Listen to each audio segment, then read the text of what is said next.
नमस्कार मित्रों, नमस्कार आप सबको मेरा नमस्कार। मेरा नाम अश्विन वैद्य है। आज मैं आपको अच्छी बातें सुनाने जा रहा हूँ। ये यादें भी अजीब होती है, ये यादें भी अजीब होती है। खामोशियों में शोर मचाती है, खामोशियों में शोर मचाती है। चलते जाते हैं लोग, लेकिन ये यादें कहाँ दूर जाती है। बीते हुए पल की बातें, बीते हुए पल की बातें बार बार दोहराती है।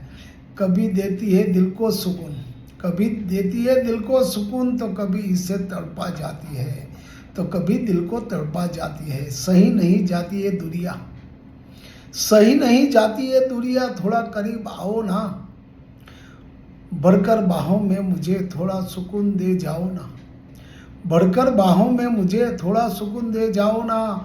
करनी है मुझे बहुत सी बातें तुमसे, करनी है मुझे बहुत सी बातें तुमसे। थोड़ा अपना वक्त दे जाओ ना।